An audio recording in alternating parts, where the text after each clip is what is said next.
What's going on, guys? We're coming at you today with another delicious keto recipe. This one is everything bagels. Sounds pretty hard to make keto. It's not that hard, actually. It's really easy. What we're gonna be using for the seasoning is this right here. It's called everything but the bagel seasoning. And we find this at Trader Joe's. It's pretty much the only place we found it. If you want to just make it yourself, you'll probably have most of the ingredients anyway. So it's sesame seeds, sea salt, minced garlic, minced onion, sesame seeds, black sesame seeds, and poppy seeds. The dough we're going to be using for these bagels is a fathead dough. This makes just like the tastiest things. So fathead dough, definitely something you want to have in your repertoire. I like to not use it all that often, just when I'm kind of in the mood to treat myself, because you know, it's mozzarella cheese, it's cream cheese, we got an ounce of cream cheese in there, and it's almond flour, about 3/4 of a cup here. So like, not a nutritional powerhouse, but it is really delicious, so that's why we're using it. First step is we're gonna microwave this. This is the mozzarella cheese, 1.5 cups, and the 1 ounce of cream cheese. 2 bursts of about 30 seconds gets it to a nice meltiness amount, so we're gonna do that now. Okay, so this is fully melted. We're gonna just mix it around a little bit with a fork. And I'm actually gonna use this mixing bowl. I think it makes it a little easier. Now we're just gonna add the almond flour. The baking powder, honestly, it doesn't really do a whole lot, but it helps it rise like maybe a tad bit. We're gonna do a teaspoon. And then we're gonna crack an egg in there to bring it all together. Now just mix this all together. And this is your basic fathead dough recipe. Every keto chef should have this in their arsenal. And then at some point, you're gonna have some trouble getting it to fully mix together. You wanna get in there with your hands, so let's do that now. And if you have trouble getting it to come together, you can just pop it in the microwave for another few seconds. I'm gonna do that now. I'm gonna switch over to a spatula just so I can kind of mash it together better. When it starts coming together into a nice ball like that, you're about good. So now we've got a baking sheet, we've got a silicone mat here, and we have our everything bagel seasoning on standby. I'm actually gonna get a little water bowl to dip my hands in as I roll this out. It helps the dough not stick to your hands. And we're gonna make about 4 to 6 bagels. And you just roll it into a ball first.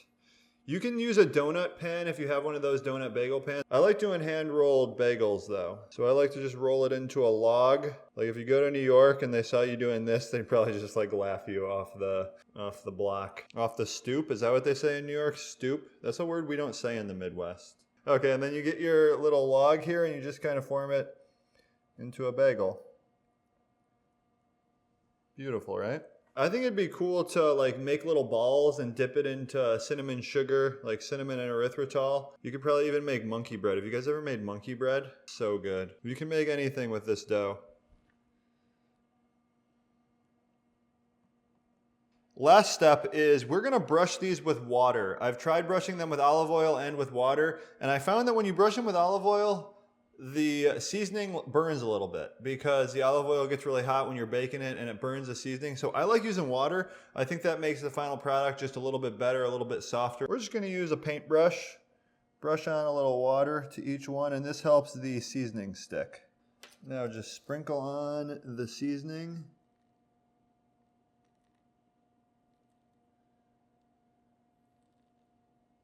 We're gonna put these in the oven at 400 degrees for 12 to 15 minutes, probably 12 minutes. We'll be back to check on them soon. Everything bagels are out of the oven. Check those out.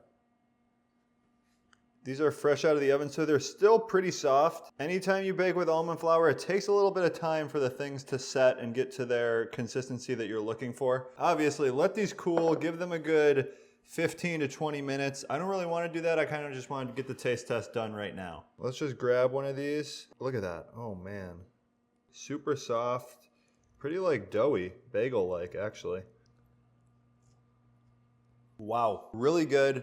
The dough has a little taste of like mozzarella cheese, cream cheese you pick up a little bit. The toppings are like 90% of the flavor. Anything you want to top these with, I've seen people do cinnamon rolls using this dough. This can be used in sweet recipes just as well as savory recipes. Since there is a good amount of cheese and cream cheese in these already, for the topping, I would go with like peanut butter. I think a really good thing to put on top would be smoked salmon. You can even just like brush them with butter. You can cut them in half. They cut pretty well. Cut them in half, cook them in a frying pan and like a little bit of butter. Get as creative as you want to be with these. These are awesome. Yeah, so fathead dough, guys, definitely a recipe you want to have in your arsenal. It's very customizable. You can do whatever you want with it. In the description of this video, there is a link that takes you to our website, ketoconnect.net, and particularly to this recipe.